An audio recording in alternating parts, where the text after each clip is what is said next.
There's lots and lots of research about how helpful it is when parents can build emotional intelligence in their children. They're better able to cope with stress and change.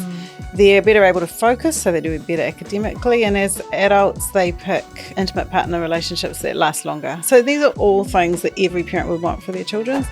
Kia ora and welcome to Parents We've Met, where we talk about the magic and the mess of this parenting gig. I'm Dayna. I've been at Parenting Place for over 4 years now, and I have got a son who is 8 and a daughter who is 6. And I'm Jenny Hale, and I've been lucky enough to be at Parenting Place for 26 years, which gives me adult kids and 4 wonderful grandchildren. 26 years. Amazing. Now today's session is from the Coach's Couch, and I'm really excited to have Kristin Ward in the studio with us today. Welcome. Thanks, guys. So good to have you here. Now, New Year's is something really good to talk about. I hear there's some things that you do in your family, Kristin, to set the new year up. What are they? Yeah, so New Year's is we always start the year camping. That's what we love to do, and we often do, spotlight on the beach when the children were younger, and now it's sort of morphing a little bit as they're getting older. Last year we had a midnight swim, and there was actually phosphorescence in the water as we swam at midnight on New Year's, so that was pretty awesome. One tradition that we have, sort of not immediately on New Year's Day, but as the year is starting, is we're a bit of a goal setter writing family. So my husband and I will spend a few weeks having lots of evening chats about our goals for the year, and we'll write a good list. And we also encourage our kids to do it. They like it. So just really age-appropriate things for them. My son said he was going to train for the cross country, or not trying to achieve any particular place, but that he would actually put some training in, or things like that. So we just kind of encourage them to think about what's coming up and what would make you feel good if you could tick that off. Actually, I did it last year and I've not done it this year yet, so that's a good reminder. And it was actually really cool. Like you say, me and my husband did it, and then our kids are a lot younger, but they could put little things to think about. And I think my boy put down, get a certificate. At his age, everybody gets a certificate at some point during the year, but I love that was a bit of a focus of that's what I'm working towards. So it's a good and reminder. Then he can have that little feeling of satisfaction when he does. And And at the end of the year, it's quite cool getting them out and going, or check-ins throughout the year of how are we doing, what were those goals, bit of a celebration. Very cool. Oh, lovely. Now, Kristin, I saw you do a talk on emotion coaching, and I was writing so many notes down. It was so good, and there were so many things that I took away that I started implementing in my family, and I thought this would be a great thing to unpack a little bit more in a session, because previously we've talked about anger and rage and the anger iceberg and what's happening underneath. But emotion coaching, it's quite broad. There's a lot that we could look at. So actually, to start off, what would you say emotion coaching is? So emotion coaching is basically when parents have a focus on wanting to see underneath behaviour to the emotion that's sitting there, that might be a strong emotion a child is experiencing that is driving behaviour. Parents can sometimes forget about the emotions. We can think, this behaviour is annoying. I've got to deal with this. I've got to deal with that. And we can just think that, why is he, he's grizzling all the time, or she's annoying her brother so much. I'm going to sort that out. And we really can often have a little bit of a more surface response to our children's behaviour, whereas emotion coaching tries to go to the emotion underneath the behaviour first and think, what might be going on for my child? Why are they so grizzly? What's going on? Wonder why they're annoying their brother so much. I wonder if they're really bored. And we have a bit of a curiosity about what's underneath the behaviour and try and respond to that. It's not saying we don't deal with the behaviour. We certainly, it's not about being permissive, but it's about going to the emotion first and the source of the behaviour. And then we also need to limit the behaviour. Because I remember you said all behaviour is communication, which stuck with me. Because sometimes I think if you've got that lens, then you do see it differently, or you go through a bit of a checklist. Yeah. It slows you down a little bit, I think, when you realise that this is telling a story about something else. But, parents, all of us get triggered by children's emotions. What are some of the common ways that you see parents respond to a child's emotion? And me as well. Yeah. Yes. There's so many ways that we can respond that aren't particularly helpful. So let me name a few. One is dismissing. So this is where we kind of say to a child, no, you're not feeling like that. Of course you're not feeling like that. So they might be saying, I hate school. We're like, you love school. Or I don't want to go to grandma's. Yes, you do. You always have a good time. So that's dismissing. Ignoring or distracting. That's a big one, where we definitely notice the child's emotion. Maybe a child is having a tantrum or sulking. Maybe it's an older child or a teenager and they're in a real mood. So we definitely notice it, but we might think, oh, God, wait for that to blow over, won't give that any attention. That's sort of ignoring. Distracting is a common one as well, where someone might be saying, I'm so sad, Daddy's gone to work, and we're like, oh, look at the helicopter. So there's like a quick, here's a biscuit. We'll move you through that emotion, we'll distract you from it. Another one is disapproving of emotion. This is where we kind of are letting a child know that we think their emotion is wrong. So cut it out. Don't be ridiculous. That's just the wrong thing to be feeling right now. Maybe it's something that annoys us. We're telling them to stop crying. Also, we definitely see parents arguing with children's emotions. They're like, no, that's just not right. Maybe your child says, it's not fair, I'm always the only one who unloads the dishwasher, and you're like, I've got a spreadsheet. You are definitely not the only one who unloads the dishwasher around here, buddy. So we can just argue with how they're feeling, or fix. We can just immediately want to just move them through it and say, oh, don't feel disappointed. Don't worry that your sister got an invitation to that birthday invitation. We'll do something nice. Or, oh, does something feel unfair at school? I'll email the teacher. We want to immediately fix it and move our children through it really quickly. Wow. So those are kind of responses. Yeah, you've scooped us all, I think, Absolutely. Kristin, in that they are one or many of the ways that we respond, because we get really uncomfortable with a child's emotions, and often that one, for me, to fix and sort and solve is very high on my agenda, because it feels like we could just pass through this conflict and everyone was happy again. Yeah. It would feel good. Yeah. And so I know there's a lot of personal work that we do around emotion coaching. I found that, and I'd never thought of it as dismissive, but I do that thing of, when maybe one of my kids has said, something, and I just want to encourage them. Yeah. So it's like, oh, no, you're really good at that. Or I try and bring a positive in and don't allow them to sit with that feeling or that emotion, because it's sort of just kind of sprinkling a bit of dirt on it and it's still there. So actually allowing them to feel it. And it's coming from such a good place when parents are doing that. Parents are just wanting their child to feel better, or they're wanting them to be encouraged, or to not have a negative belief about themselves, or not to feel disappointment or frustration or boredom or anything. All of those things, we're coming from a good place as parents, but I think what's helpful is when we understand that we're actually helping our children to become more resilient, when we can let them experience that emotion, and they can, and we can sort of be with them in that discomfort, in that distress. And they know we're there with them, and they kind of learn, because we're talking with them about it, they're learning vocabulary for that emotion. They're learning how to articulate that emotion next time they have it, and to recognise it in other people, because we've kind of given them language around it and a bit of understanding. They're not alone in that emotion, and that experience of having a responsive, loving parent, caregiver with them in that distress helps them to actually just be more resilient. They know they can cope when something's a little bit unfair. They know they can cope when they feel a bit left out. They know they can cope when they're a bit anxious, and they move through it quicker, actually. Yeah. Some of those things, though, like the distraction, I feel like can be a tool, maybe if you've allowed them long enough to sit in that emotion, especially when they're younger, and then after a while help them to move on.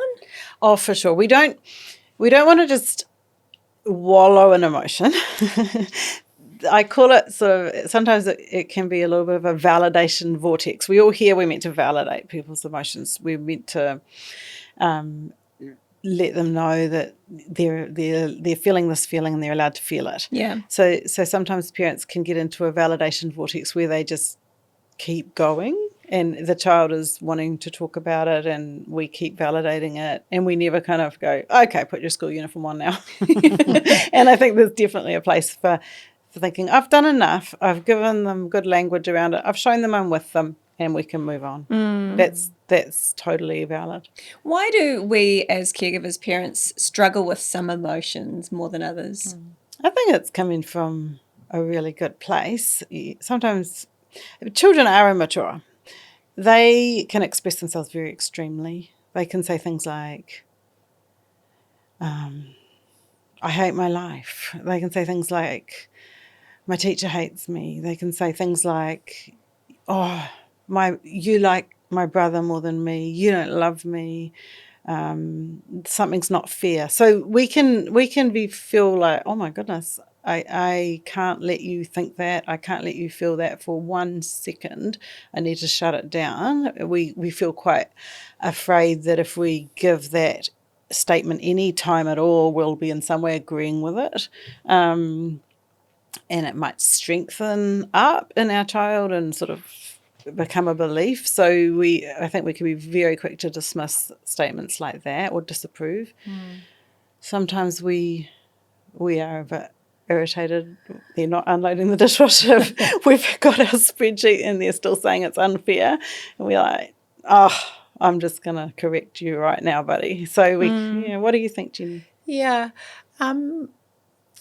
I was actually thinking about the next question, which kind of leads into this, which is what really helps parents accept their child's emotions. And maybe if I start answering it myself, which I think is sometimes accepting your own emotions. If we haven't accepted that we get happy, sad, we have grief, we have disappointment, we have rage, makes it kind of hard to accept it or see it in somebody else. And I also think it's hard for us if, as a child, certain emotions were never allowed. We weren't allowed to be sad. We always had to look on the bright side, or we weren't allowed to be angry. And sometimes that was a message that was sent to us. So I think having an acceptance of emotions in your own life helps you accept them. In your children, but there's probably some other ways. Yeah, for sure. And I another thing I think is we really need to make a distinction between emotion and behaviour. We're not accepting all behaviour. So it is the human experience is feeling emotion, and my 97-year-old grandfather hasn't outgrown emotions. It's not a character flaw. It's not evidence of immaturity that he could still feel the full spectrum of emotions if the circumstances happened. So there's nothing wrong with emotion. Emotion is human. But there is definitely something wrong sometimes with the expression of emotion. The expression of emotion can be really inappropriate. It can be really harmful, damaging, destructive. So the expression of emotion is what we really is the behaviour. And so we're really working on our children that they need to be learning how to appropriately express and behave, even though they're allowed the emotion. And this is such a long kind of journey, isn't it? When you think of little people, little 2-year-olds who are just beginning to express emotion. But I think parents are really helped knowing that they can assist their children to mature.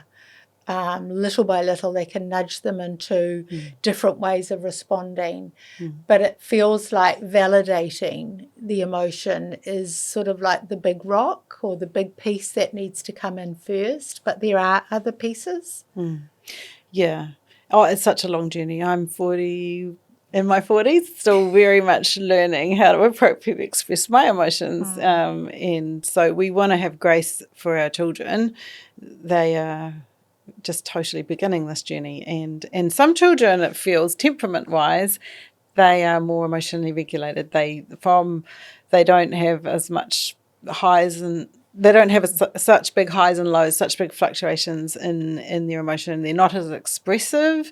They're more on an even keel. And so they actually have a bit of an easier journey learning how to express themselves appropriately when they're experiencing a strong emotion than a child who's more expressive. So we definitely notice that as well. There's kids, it's not an even playing field. It's not like all 8-year-olds are at this level. Some children are starting from a bit further back, and they'll get there. We just need to be really patient and nurturing them along.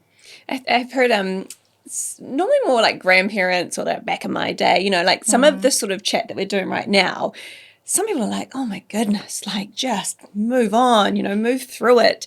But actually, when you talk about it's actually helping them see that emotion in other people. It's helping them build resilience. It's actually giving them the words. You can see why there's a real benefit to it. It's not just like we're all like searching at our navels and, you know, how are you feeling? You know, there's actually a real research and process to it. There's so much research behind emotion coaching, and it really supports that children have better outcomes. Kids make more meaningful peer relationships. They're more able to recognise emotion in themselves and in other people and articulate it. They're better able to cope with stress and change, probably because they're able to talk about their emotions. They're better able to focus, so they do better academically. And as adults, they pick intimate partner relationships that last longer. So these are all things that every parent would want for their children. So we're really, there's lots and lots of research about how helpful it is when parents can build emotional intelligence in their children. So emotions, there's several ways that we do that. First of all, modelling how we cope with our own emotions. So Jenny, what you were saying, that we need to have some awareness of our own emotions and ability to show our children and often narrate to our children when we are having an internal process and coping with a strong emotion. So, I'm feeling so grumpy. You know what, guys, I really think I need to go for a walk. I've been irritable today and sorry if I've been taking it out on you. I'm going to go for a walk and I reckon I'll feel better. So narrating and modelling really how we cope with our own emotions. Talking about emotions just throughout the day. You know, if we're reading a book to our kids, if we see something on TV, wonder how that child's feeling. What do you think you'd feel if you were in that situation? So that's not even when they're in the heat of a moment themselves. They're just able to reflect. Or if they say, my teacher just shouted at us today, we could say, I wonder if something was going on for her. I wonder if she was stressed today. You know, we can just get them to be a bit more reflective about emotion all throughout life. And then the third one is the emotion coaching, how we're dealing with our children in their times of strong emotion. Yeah, and people always say, I want my child to be more empathetic. Well, this is a great way of actually getting them to be reflective and look at someone else's perspective. Yeah. If this is something that people are listening, they're watching, and they're like, I've not really thought about this. I don't really think I've got steps in place. Where can they start? What's their homework?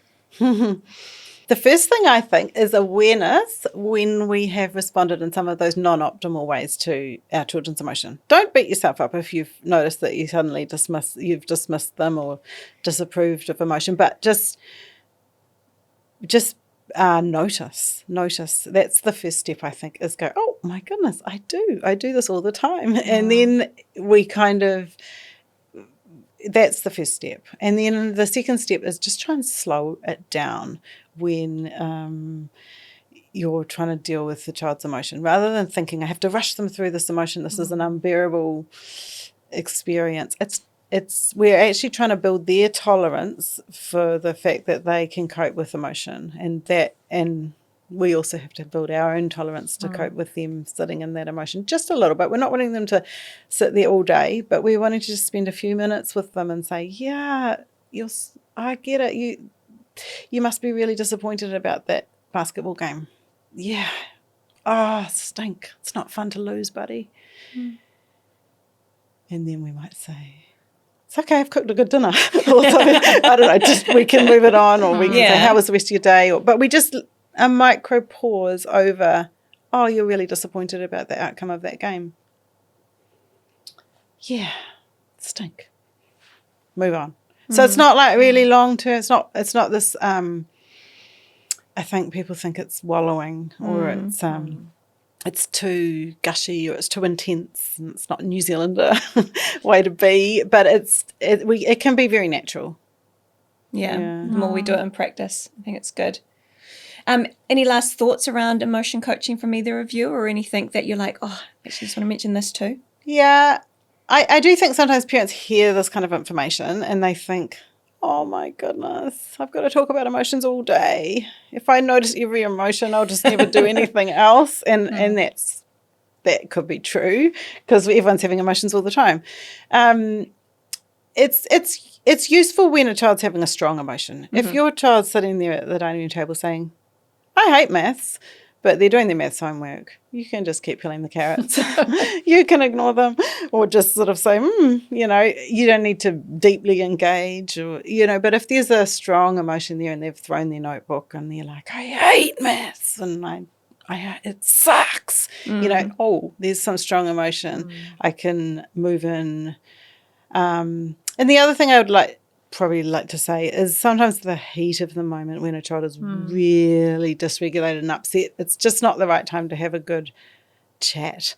They might just need to soothe and be soothed and calm down, and then later we can have a little bit more of a chat and say, hey, you were really upset with your brother today.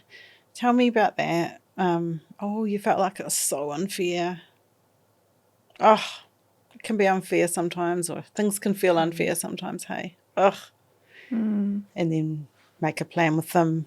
Get back to your normal parenting of, shall we make a spreadsheet about the dishwasher, buddy? Or would you like to be in charge? Yeah. So we can, what do you think, Jenny? Oh, I love that you mentioned timing, because there's a lot of timing in parenting where you realise actually now's not the right time to have a deep and meaningful, and some children really want to cool off. We call it, strike when the iron's cold. Yeah. Just let everyone cool down a little bit. And then I think some children really love to know what their emotions are, and Daniel Siegel talks about name it to tame it. And I think all of us need to have an exposure to the raft of feelings we might have. But again, I'd say some children don't want you to control them by telling them what they feel. So having that curiosity and even using a word like, I think you're finding this tricky right now, or maybe you're feeling a bit upset, rather than you're sad, you're overwhelmed, you're disappointed, that can get pushed back at you. So it's a real, it's such a wonderful thing, emotion coaching, but it's a little bit messy and it takes a lot of practice. And I think, I've been thinking about emotion coaching and talking about it for years, and I feel like I make some really good misses. I don't get it right all the time. And the good thing about parenting or grandparenting is you'll get another opportunity. 100%. Another emotion will come your way. It's funny you talk about timing and with our kids, but I even think with our own relationships. I remember when I first got married, in pre-marriage counselling, they gave some tips. And one thing I took away was you don't have to deal with it straight away. If it's a real problem, it will keep coming up and you'll get opportunities. So it's something we can be taking into all our relationships. Some great stuff to think about. If you want to find out more about emotion coaching, about parent coaching, about courses we run, head along to parentingplace.nz and you'll find all you need there.